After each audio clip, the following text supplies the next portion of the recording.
Hi, I'm Jenny, and I have 5 4th of July themed projects to show you using Dollar Tree and thrifted items, so check it out.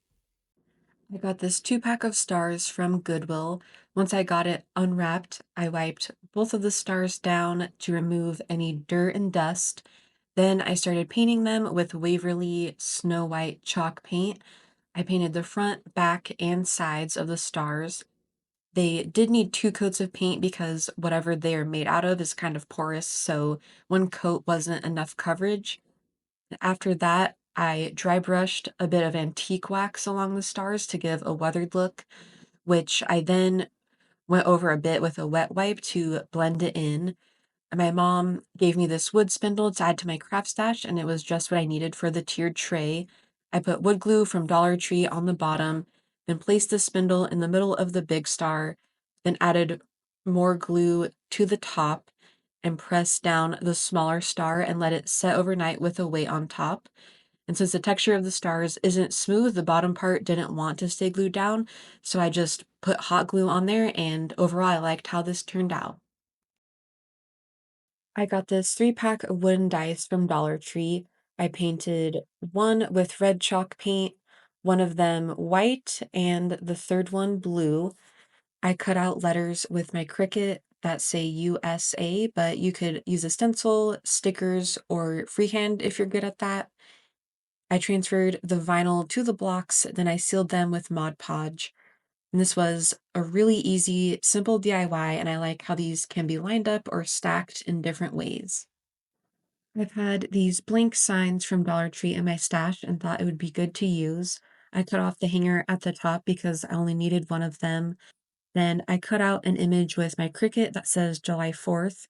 There were 2 different layers, and I messed up when I put down the first layer because of the angle I was standing at, so it ended up being way off center.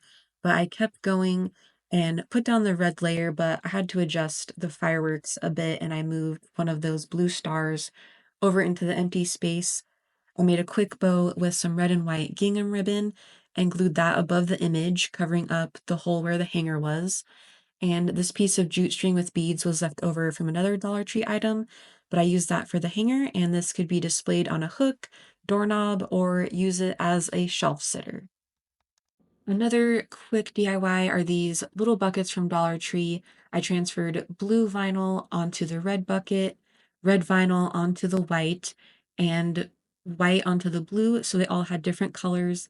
I decided on USA again, just for something easy to cut out and transfer. These can be used to store cutlery and napkins for a barbecue or picnic, or just use them for 4th of July decor. This wood star blank was in my craft stash, but it's possible that it's from Dollar Tree. I stained it with some antique wax and I used a damp paper towel to apply it on the whole star. My grandma was a crafter and I like to use some of her supplies when I can, so I used this raffia ribbon that belonged to her. I paired up a strip of each color and made a bow with long tails. I cut some strips off of that and attached all of it together with jute string. I wanted it to sort of maybe look like a firework when I was done, or at least have a primitive vibe. I glued it to the star and trimmed up the ends, and I thought this one was a cute rustic DIY. Thank you so much for watching. Please subscribe to my channel and check back for more crafting.